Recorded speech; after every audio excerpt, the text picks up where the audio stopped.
Amém. Que a paz e a graça seja com todos em nome de Jesus. Vamos abrir nossas Bíblias, livro de Êxodo, capítulo de número 33, versículo de número 15. O pastor Fábio já me apresentou, mas daqui a pouquinho eu vou falar um pouquinho mais sobre mim.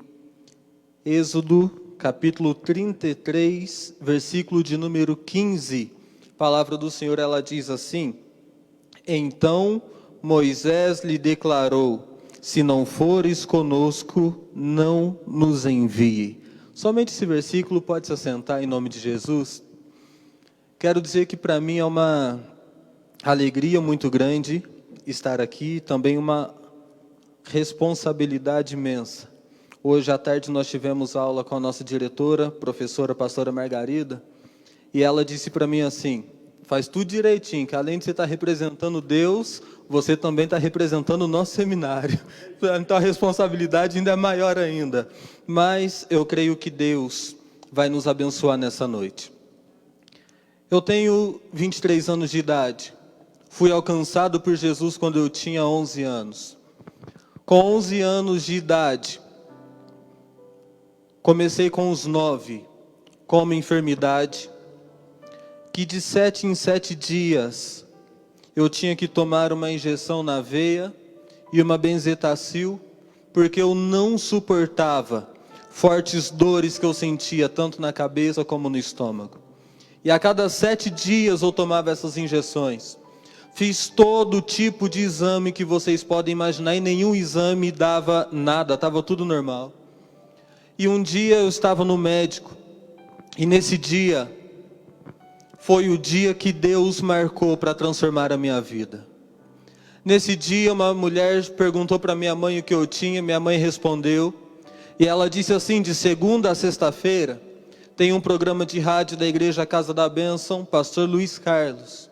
Coloque um copo com água, ele vai orar, e você dá para ele tomar que ele vai ser curado. Irmãos, isso foi no final de 2008, e para a glória de Deus, até hoje eu não sei mais o que é tomar uma injeção e sentir as dores que eu sentia. Jesus me curou naquele dia, com 11 anos de idade.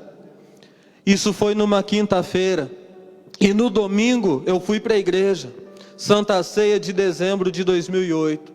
Eu fui nesse domingo e a palavra de Deus queimou tão forte no meu coração, Deus abençoe, que apenas no terceiro domingo que eu estava indo para a igreja, Casa da Bênção, eu e a minha casa, todos nós nos batizamos e entregamos a nossa vida para Jesus. De lá para cá, muitas coisas aconteceram. A primeira vez que eu tive a oportunidade de ministrar, eu pensei que eu ouviria pessoas me encorajando, me incentivando. Eu tinha 12 anos de idade quando eu ministrei pela primeira vez. Só que a primeira coisa que eu ouvi foi: você é fogo de palha, você não vai dar em nada, você não vai chegar a lugar nenhum. É por isso que, quando o pastor Fábio me fez o convite para estar aqui, só Deus sabe como eu me senti em ver todas as promessas de Deus sendo cumpridas na minha vida. Irmão, se passaram quase 13 anos disso. Só que quando nós acreditamos na promessa que Deus nos faz, pode passar o tempo que for, mas a promessa de Deus, ela se cumpre em nossas vidas. Então estar aqui hoje, não no lugar onde a Casa da Bênção começou, mas no lugar onde ela consolidou, é uma honra muito grande. E só Deus sabe o peso que eu estou sentindo em estar passando por um lugar onde um dia passou o apóstolo Doriel de Oliveira, e onde um dia passou o missionário Paulo Roberto Rezende de Oliveira, e onde já passaram e passam todos os dias grandes homens e mulheres de Deus, assim como a nossa mãe na fé, missionária Ruth, e também pastor Fábio. E é uma honra muito grande estar aqui nessa noite. Deus escolheu o povo de Israel para ser o seu povo. Só que para Deus conseguir executar todos os planos que ele tinha para Israel, o primeiro passo era libertar aquele povo da escravidão. Só que agora, como libertar? Como fazer para esse povo ser liberto? Como fazer para esse povo ser abençoado? Havia uma promessa sobre aquele povo, e aqueles homens, aquelas mulheres, todos os dias sendo escravizados, mas crendo na promessa de Deus, um dia nós seremos libertos dessa escravidão, um dia nós estaremos livres dos açoites, um dia nós estaremos livres desse serviço pesado. O povo de Israel nunca desacreditou dessa promessa, que Deus havia feito, que iria libertá-los. Só que Deus precisava libertar através de alguém. Mas quem? Deus então olha para todos os israelitas. Talvez Deus olhe e pensa, nenhum desses. Só que quando nós vamos para Êxodo capítulo 2, a gente vê onde começou a escravidão do povo de Israel. A Bíblia diz que o novo faraó não conhecia a história de José, e também não conhecia a história do povo de Israel. E a Bíblia diz que aquele povo começou a crescer de uma forma tão grande, que Faraó então disse, nós vamos escravizar esse povo, senão daqui uns dias eles vão dominar a gente. Então eles começam a ser escravizados nesse exato momento. E Faraó liberou uma ordem para as parteiras. Toda menina que nascer, deixa viver. Mas todo menino que nascer, mate. Era a ordem. Só que a Bíblia também diz que as parteiras eram tementes a Deus, e elas desobedeceram a ordem de Faraó. Irmãos, nenhum homem, nenhuma mulher em sã consciência ousaria desobedecer a Faraó. Ninguém. Mas aquelas mulheres desobedeceram porque eram tementes a Deus. E agora nós entendemos a primeira coisa nessa noite. Porque é que eu estou aqui depois de Deus ter me feito promessa há quase 13 anos atrás? Porque essa irmã foi curada da Covid e está aqui hoje? Porque cada um de nós estamos aqui hoje?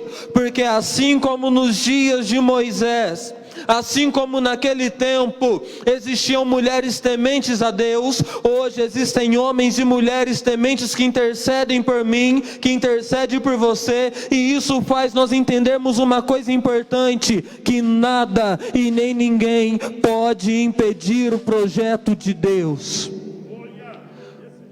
O projeto de Deus era, eu vou escolher um menino nascido dos hebreus para ser o libertador do meu povo, mas se todos os meninos forem mortos, como que vai nascer um libertador? Se esse plano de Faraó for para frente, como que vai levantar alguém para libertar o meu povo? Se isso acontecer, o meu projeto não pode ser executado mais. Eu vou colocar temor no coração de duas mulheres. Eu vou colocar temor no coração delas, para que elas não matem os meninos. E foi exatamente isso que aconteceu. Moisés nasceu. Imagine comigo, que Faraó já deu a ordem para matar, mas o povo continua se multiplicando, continua crescendo, continua aumentando. O Faraó deve pensar, o que está acontecendo? Mandei matar, mas continua crescendo. Mas aí agora Faraó tem outro plano. Vamos matar todos os meninos até 3 meses de idade. Irmãos, Moisés ele já nasceu debaixo de uma promessa, mas também nasceu debaixo de uma grande perseguição. Vamos matar todos os meninos até 3 meses de idade. Joquebede consegue esconder Moisés por um período, mas chega um tempo que não dá mais para esconder. E aquela mulher ainda foi tremendamente usado, porque, né, como que você ainda consegue esconder uma criança por 3 meses? Criança não para. Eu tenho sobrinhos, quando junta todo mundo lá em casa, misericórdia, criança não para. Como que aquela mulher ainda conseguiu esconder aquele menino por 3 meses? Se nós tentarmos uma explicação humana, nós vamos ficar aqui a noite toda e não vamos chegar a uma conclusão. Mas o que nós podemos dizer é que ela conseguiu esconder Moisés porque ele fazia parte do projeto de Deus. Vamos matar os meninos e mais uma vez Moisés é poupado por Deus. Joquebede pega um menino, coloca num cesto, solta no rio. E olha onde que Moisés vai parar. Olha por quem Moisés vai ser criado. Pela filha de Faraó. O homem que mandou matar todos os meninos agora vai criar aquele que Deus escolheu para libertar o povo. Moisés é criado na cultura egípcia. Conhece todos os deuses do Egito, apesar de ser hebreu. Mas foi criado naquela cultura. Foi criado no meio daquele povo, conhecia a língua daquele povo, conhecia os deuses daquele povo. Mas chega um dia em que Deus diz: agora chegou o momento de colocar o meu plano em ação. Agora é o momento de colocar o meu projeto em prática. Eu vou chamar Moisés agora para ser o meu libertador, para ser o libertador do meu povo, do meu Israel. Deus chama Moisés naquela sarça.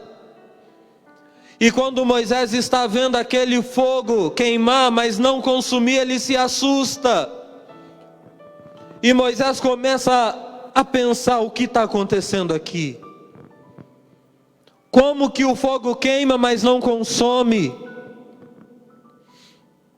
E naquele instante, Deus começa a falar com Moisés: Moisés, eu vi o sofrimento do meu povo no Egito. Eu vi o sofrimento do meu povo na escravidão. E eu preciso que você volte ao Egito para libertar o meu povo. Porque até esse ponto Moisés já não estava mais no Egito. Quando ele matou um homem, ele fugiu, ficou 40 anos longe. Então agora Deus está dizendo: volte para lá, porque você vai libertar o meu povo. Então Deus está chamando Moisés para ser o libertador da nação de Israel. Deus está chamando Moisés para fazer parte do seu plano. Só que agora, em Êxodo 3:13, Moisés ele vai fazer uma pergunta para Deus. E Moisés então diz: eis que quando eu for aos filhos de Israel e lhes disser: o Deus de vossos pais me enviou a vós, e eles me disserem: qual é o seu nome? Que lhes direi? E disse Deus a Moisés: eu sou o que sou. E disse mais: assim dirás aos filhos de Israel: eu sou, me envia a vós. Moisés conhecia os deuses do Egito. Então quando ele ouve um Deus falando com ele, ele pergunta: qual é esse Deus? Quem é esse Deus? Qual dos deuses está falando comigo? Porque ele foi criado numa cultura de vários deuses. Mas o seu povo, o povo hebreu, apesar do sofrimento, apesar de estarem sendo escravizados, eles ainda adoravam ao único Deus verdadeiro. Então quem é esse Deus que fala comigo? Se me perguntarem qual é o seu nome, o que eu vou dizer? E Deus apenas diz: Moisés, diga para eles que o eu sou me mandou até eles. Mas eu sou o quê? Imagine Moisés perguntando: eu sou o quê? E imagine Deus falando agora, não com Moisés, mas Deus falando comigo e falando com você: eu sou aquele que faz o mar se abrir, eu sou aquele que faz sair água da rocha, eu sou aquele que manda maná, eu sou aquele que manda provisão no deserto. Para aquele que está doente, eu sou a cura, para quem está cativo, eu sou a libertação. Moisés, diga para eles que eu sou o Deus Todo-Poderoso. É esse que eu sou. Eu sou aquele que faz quando todo mundo diz que não tem mais jeito. Eu sou aquele que opera quando todo mundo diz: acabou a esperança para você. Eu sou. Irmãos, vocês estão olhando para um menino, para um jovem, não é mais menino, agora é um jovem, mas que no dia do nascimento quase morreu. Toda criança normal, em parto normal, nasce a cabeça, mas eu, como não sou uma criança normal, apontei um pé. Foi desse jeito. Apontei um pé e o médico dizia para minha mãe: a gente não pode puxar, porque se puxar é perigoso o outro quebrar. Tem que esperar. Mas a bolsa já tinha estourado. Como é que respira? Irmãos, eu nasci praticamente morto. Só que naquele dia, Deus se manifestou como: eu sou a vida. Não vai morrer, mas vai viver e vai me servir. Foi assim que Deus se manifestou no dia do meu nascimento.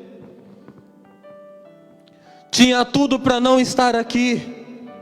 Tudo.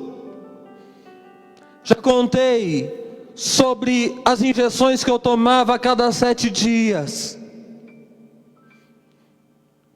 Eu já tive vários momentos na minha vida em que eu pensei: meu Deus, dessa vez eu não vou aguentar. Dessa vez eu não vou suportar. Só que todas as vezes que nós dizemos: Deus, eu não vou conseguir, eu imagino Deus se levantando do trono e diz: mas quem diz que você precisa lutar com a tua força? Quem diz que você precisa fazer tudo do seu jeito?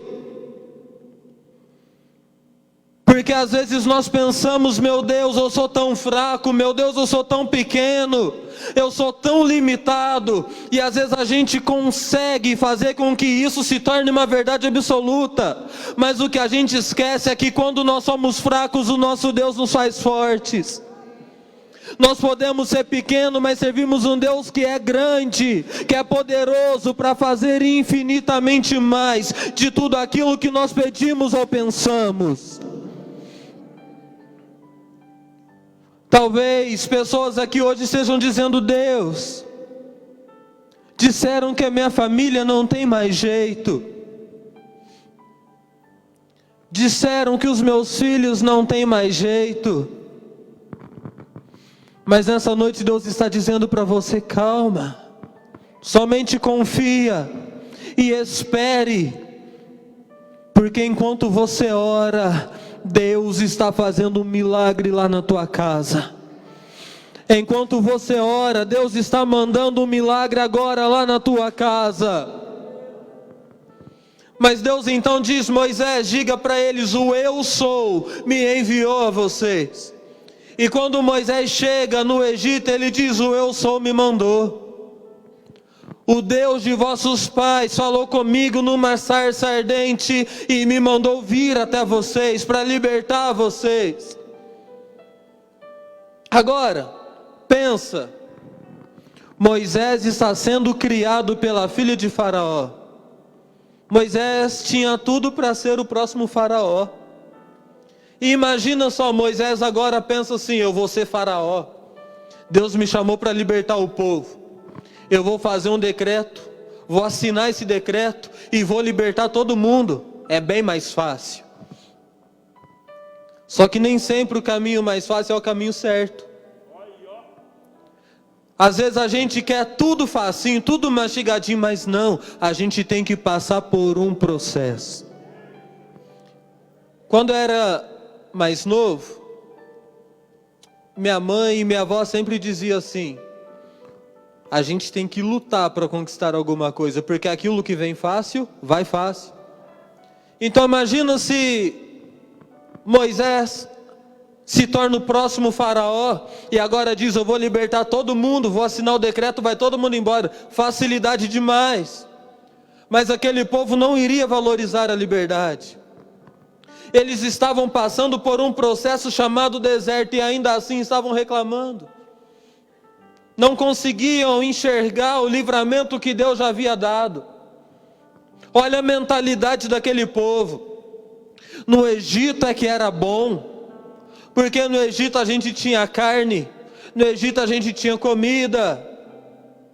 Só que eles nunca pararam para dizer: no Egito era bom porque nós éramos açoitados, no Egito era bom porque éramos escravizados. Não, Era bom porque tinha comida, era bom porque tinha carne, era bom porque era prazeroso.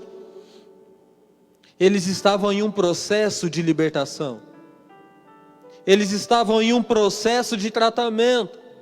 Mas agora, por que aquele povo ficou tanto tempo assim, andando no deserto? A Bíblia nos diz em Deuteronômio capítulo 8, versículo 3, que foi o próprio Deus quem colocou aquele povo no deserto, para saber o que de fato estava no coração deles. Às vezes a gente fica perguntando: Deus, por que eu estou passando essa luta? Por que eu estou passando por esse problema? Por que eu estou enfrentando essa dificuldade? E a única coisa é porque Deus quer ver se nós somos capazes de adorá-lo quando nada está bem. É porque às vezes Deus precisa ver se o nosso coração é sincero. Quando a gente canta aquele louvor, se Deus fizer, Ele é Deus, mas se Ele não fizer, Ele continua sendo Deus. Porque muitas vezes nós adoramos quando Deus faz, adoramos quando Deus cura, adoramos quando Deus liberta, mas quando tudo está difícil, eu não vou para a igreja mais, eu não vou orar mais, eu não vou jejuar mais. Então Deus colocou o povo no deserto. Eu quero ver se eles me adoram porque eu tirei eles do Egito, ou se eles me adoram porque eles me amam. Quando a gente busca a Deus apenas por interesse naquilo que nós queremos, apenas por interesse na bênção, quando a bênção chega, nós desistimos de Deus. Mas quando nós buscamos a Deus por aquilo que Ele é, quando nós adoramos a Deus e o amamos por aquilo que Ele realmente representa, então se Deus fizer, Ele é Deus, mas se Deus não fizer, Ele continua sendo Deus. Eu continuo adorando, eu continuo crendo que Deus é Deus em todas as circunstâncias. Então por que Deus nos permite passar por dificuldades? É para saber se nós vamos continuar adorando o seu nome. E porque muitas vezes a bênção não chega. Pessoas fazem a festa do maná, faz a campanha das 7 unções, faz campanha de jejum no monte, na torre, ora, mas o milagre não chega. Por quê? Porque Deus sabe que a motivação é somente receber a bênção. Quando chegar, a pessoa vai virar as costas e vai embora. Eram 10 leprosos que Jesus curou, mas apenas um voltou para agradecer. Apenas um reconheceu Jesus como o Senhor. Apenas um adorou Jesus por aquilo que Ele é e não por aquilo que Ele podia e pode fazer. Então Deus colocou o povo nesse deserto para enfrentar esse processo. Mas durante esse caminho, tanta coisa aconteceu. Fizeram um bezerro de ouro, fizeram tantas coisas, que a Bíblia diz que 600 mil homens, sem contar mulheres e crianças, saíram do Egito. E de todos esses, somente 2 conseguiram vencer o processo e entrar na terra de Canaã. Por que somente Josué e Calebe? Porque eles viam aquilo que ninguém mais conseguia ver. Dos 12 espias que foram ver a terra, 10 disseram: Moisés, essa terra não é para nós não. Essa terra é terra de gigantes. Nós não podemos entrar nessa terra. Só que Josué e Calebe disseram: Moisés, realmente essa terra é terra de gigante. Mas se Deus nos prometeu essa terra, nós vamos possuí-la. Se Deus nos fez a promessa, nós vamos acreditar. Se Deus diz que essa terra é nossa, pode ter gigante, pode ter o que for, mas essa terra vai ser nossa. Então eles viam aquilo que ninguém conseguia ver. Talvez alguém olhou para a irmã Sueli ali e disse: ó, foi para UTI. Não tem mais jeito. Mas existiam pessoas aqui nessa casa, como o pastor Fábio, que eu sou testemunha, que orou por ela. Enquanto muitos enxergavam morte, ele enxergava a vida. Ele enxergava nela aquilo que ninguém mais via. Às vezes pessoas olham para você e dizem assim: a tua família vai ser sempre desse jeito. Mas não, você tem que olhar para a tua família e ver uma família transformada. Você tem que olhar para a tua casa e ver a paz reinando lá dentro. Você tem que olhar para o enfermo e enxergar a cura. Tem que enxergar para quem está cativo e enxergar a libertação. Nós, como servos de Deus, precisamos ver aquilo que ninguém mais vê. Se Josué e Caleb olhassem somente, e realmente essa terra é de gigantes, eles também não entrariam na terra. Mas quando eles olharam e viram, a terra realmente tem gigantes, mas o nosso Deus é maior do que todos eles, o nosso Deus é mais forte do que qualquer um deles, e nós vamos entrar nessa terra. Nós não podemos limitar a nossa visão.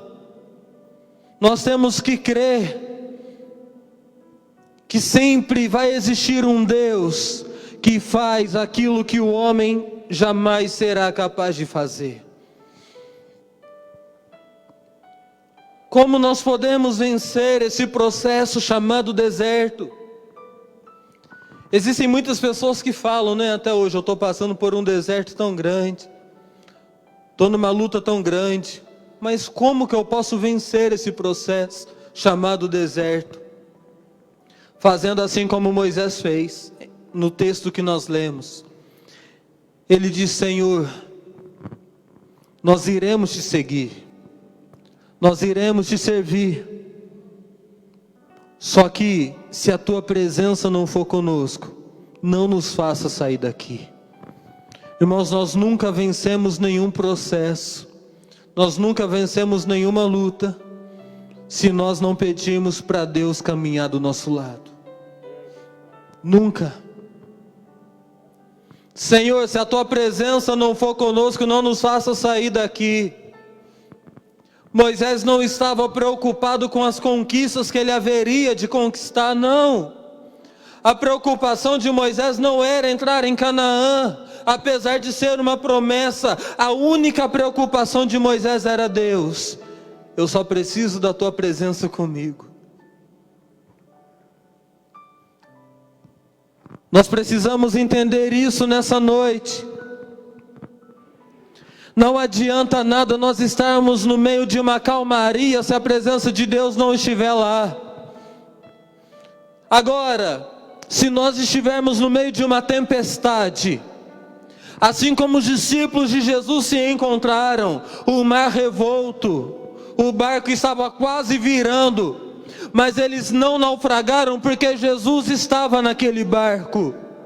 Então nós precisamos entender isso, Senhor. Se o Senhor quiser me colocar no meio de uma tempestade, pode me colocar no meio dela, no olho do furacão, mas para isso a tua presença tem que estar comigo.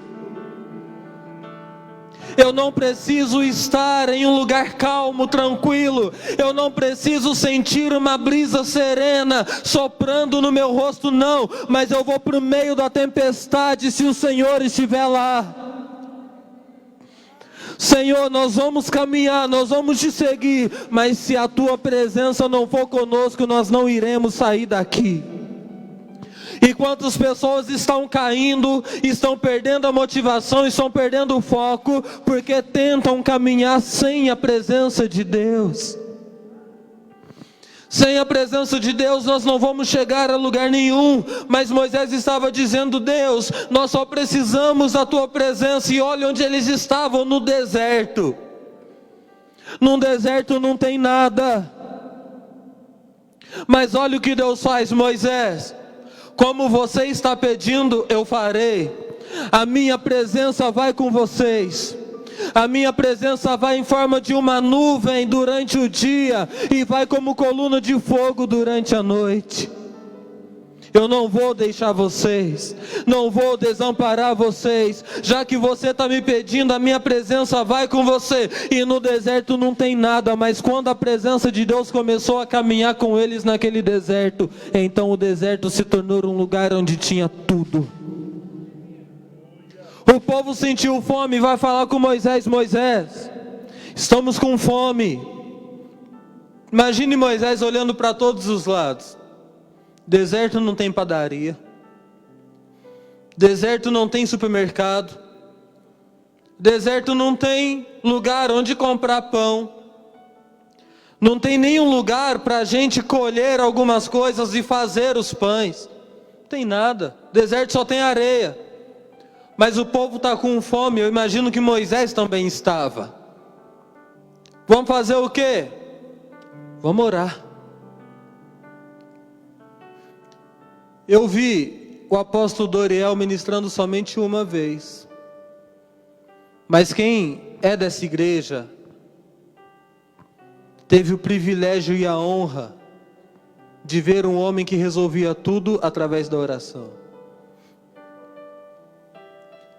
E Moisés então disse: vamos orar, vou falar com Deus. Deus, o povo está com fome, o que eu faço no meio desse deserto? Imagina Deus: calma, Moisés, só confia, deixa comigo. O povo está com fome, vamos saciar a fome desse povo. Mas Deus, a gente está no deserto. Imagina Deus falando: Moisés, lembra que quando eu te chamei, eu te disse, diga para eles que eu sou. Então diga para eles que agora eu sou a providência que eles precisam. Moisés chega para o povo e fala: ó, o eu sou vai mandar comida. Moisés, como? Às vezes a gente é incrédulo demais. Às vezes Deus faz a promessa e a gente fica: será que vai cumprir? Será que foi Deus que falou comigo mesmo? Será que vai acontecer? Irmão, não tem nada de será. Se Deus falou, está falado e vai acontecer. Deus falou para Moisés: eu vou mandar comida. E o povo: ah, Moisés, é comida demais para esse povão tudo. Não, Moisés fala para o povo: eu sou, vai ser a providência no deserto. Quer comida? Toma comida. E o que Deus faz em Êxodo 16? Manda maná do céu. Maná era um pão. E nós podemos comparar isso como uma simbologia. Maná era um pão que descia do céu para saciar a fome do povo no deserto. E lá na frente nós vamos ver Jesus dizendo: eu sou o pão vivo que desceu do céu. Irmãos, hoje Deus não está mandando um maná para nós, mas Deus já mandou o pão vivo que desceu do céu. E esse pão vivo é aquele que traz cura aqui hoje. Ele é aquele que traz libertação aqui hoje. Ele é aquele que traz milagres aqui hoje. O povo quer comida, Deus mandou maná. Só que parece que Deus vai fazendo, Deus age, e para o crente nada está bom. Não, isso não está bom. Moisés, a gente está cansado de comer maná. No primeiro dia da festa do maná eu estava aqui. Eu comi aquele maná, eu comentei com o Cláudio aqui, meu outro amigo seminarista também. Falei com ele: rapaz, que gostoso que é isso aqui, aquele pãozinho com mel. Agora imagina o próprio maná, feito por Deus, indireto. Como que cansa de comer aquilo, gente? Não, mas não tá bom, cansei do maná. Agora a gente quer carne. Imagina o Moisés falando: agora vocês pegaram pesado. Como a gente fala lá em Minas, agora você apertou sem abraçar. Carne? Tá, vou falar com Deus que vocês querem carne. Ó Deus, o Senhor deu pão para todo mundo, mas agora o povo cansou de comer pão, quer carne. Deus só deixa comigo. Mas Deus, onde o Senhor vai arrumar tanta carne? Moisés, eu sou a providência. Vocês querem carne? E olha o que a Bíblia ainda vai dizer, isso a partir de Êxodo 16:11. Olha o que Deus vai dizer: Moisés, diga para esse povo que eles vão comer carne até sair pelas narinas. Irmão, sabe o que Deus está tentando dizer para mim e para você? Que Ele é Deus de abundância, Ele é Deus que faz além, Ele é Deus que faz mais do que nós pensamos. Você quer carne? Então toma carne. Só que o povo ainda está: Moisés, tá bom não. Moisés tinha uma paciência demais, tinha demais. Deus, O povo agora quer água. Onde que eu vou arrumar água no deserto? Mas uma coisa que nós podemos dizer a respeito do que Jesus diz, que dentro de nós, dentro de mim e de você, do nosso ventre fluiria águas vivas. Deus é aquele que faz brotar esses rios de águas vivas onde não tem. Deus, por mais que a gente possa cavar esse chão, a gente nunca vai conseguir tirar água porque a gente está no deserto. Moisés, calma. Você vai tirar água de um lugar que você nunca imaginou. E aí o que Deus faz? Vocês querem água? Então eu vou fazer brotar água da rocha, para que todos vejam que eu sou Deus que faz aquilo que ninguém imagina, aquilo que ninguém espera. Eu faço brotar esperança onde não há. Eu faço abrir portas onde não tem parede. Eu faço acontecer milagre onde todo mundo só está vendo derrota, porque eu sou o Todo-Poderoso. O povo pediu comida, Deus deu comida. Pediu carne, Deus deu carne. Pediu água, Deus deu água. E tudo isso no deserto, tudo isso no lugar do processo. Agora Deus está nos colocando diante de lutas, de dificuldades, de provações. E se nós permanecermos fiéis, Deus vai fazer um milagre acontecer. Irmãos, eu sei que desde a primeira quarta-feira da festa do maná, tem milagre acontecendo aqui. Mas esses milagres não vão parar. A festa do maná um dia vai terminar, mas os milagres vão continuar. A bênção vai continuar. O milagre continuará acontecendo na vida daquele que permanecer fiel. Nós não podemos adorar a Deus por aquilo que Ele pode nos dar, mas precisamos adorá-lo por aquilo que Ele é. Nós temos que dizer para Deus: Senhor, eu te quero mais do que os prazeres do mundo, eu te quero mais do que o ar que eu respiro. Se a tua presença estiver comigo, então eu não preciso de mais nada. E para a gente terminar, Davi disse duas coisas. Primeiro ele disse: o Senhor é o meu pastor e nada me faltará. E no final desses salmos ele disse: eu pedirei ao Senhor e eu habitarei na casa do Senhor para sempre. Sabe o que Davi estava dizendo? Nada vai me faltar se o Senhor for meu pastor, mas para isso eu tenho que estar debaixo da presença dEle. E depois Davi ainda diz: eu já fui moço e hoje eu sou velho, mas eu nunca vi um justo desamparado e nem a sua descendência mendigar o pão. Se nessa noite tem justos nessa casa, pode ter certeza, Deus não vai te desamparar, Deus não vai te deixar, Deus não te esqueceu no meio desse deserto não. E hoje Deus está se manifestando aqui como Deus da provisão, como Deus da cura, como Deus do milagre, como Deus do livramento, como Deus que faz aquilo que o homem não pode fazer. Vamos ficar de pé.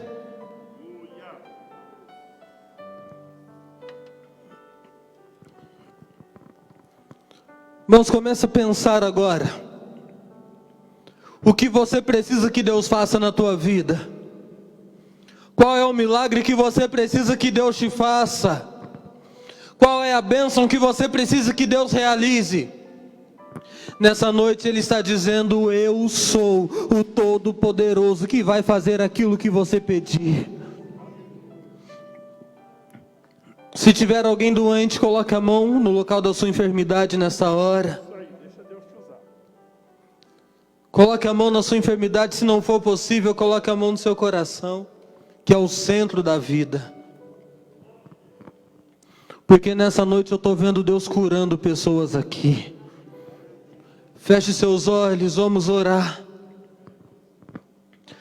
Santo Deus, poderoso e eterno Pai, é no nome de Jesus que neste momento eu uno a minha fé com a fé dos teus filhos. E eu estou vendo aqui, meu Deus, anjos vindo com bálsamo de cura sobre essa igreja. E eu creio, meu Pai, que em nome de Jesus toda enfermidade agora está sendo queimada, toda enfermidade agora está sendo curada, porque o Senhor está se manifestando como eu sou a cura, eu sou a cura, eu sou o milagre. Rabante orede canta labassai, aramante uride canta labalabaxê. Em nome de Jesus agora, que toda dor caia por terra, que toda dor seja quebrada. Eu estou vendo pela fé agora Deus tratando algumas causas na justiça, onde o advogado falou é causa perdida, mas hoje Deus está dando causa ganha. Eu estou vendo Deus fazendo milagres aqui nessa noite. Começa a dizer agora: Senhor, eu preciso de um milagre. Senhor, eu preciso de uma bênção na minha vida agora, porque Ele vai fazer. O eu sou está neste lugar, o eu sou está nessa casa, o eu sou está mandando a provisão lá na tua casa agora. O eu sou está mandando provisão na tua família agora.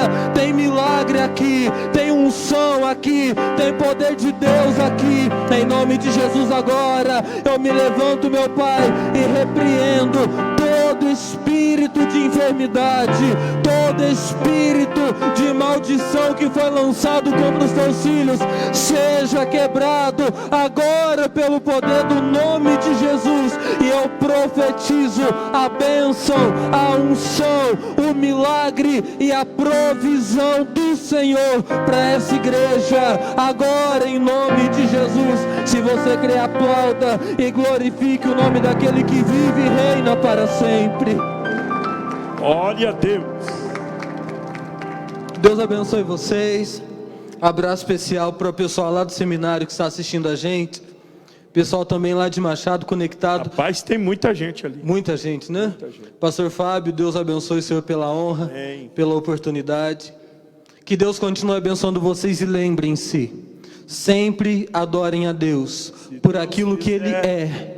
Porque quando você adorá-lo por aquilo que Ele realmente é, Ele vai continuar fazendo esses milagres acontecerem na sua vida. Deus te abençoe em nome de Jesus. Graças a Deus. Isso, bem forte para Jesus. Se Deus fizer, Adore-se. Ele é Deus. Cante. Se não fizer, Ele é Deus. Se a porta abrir, Ele é Deus. Mas se fechar, continua sendo Deus. Se a doença vier, Ele é Deus. Se curado eu for, Ele é Deus. Se tudo der certo, Ele é Deus. Mas se não der, continua sendo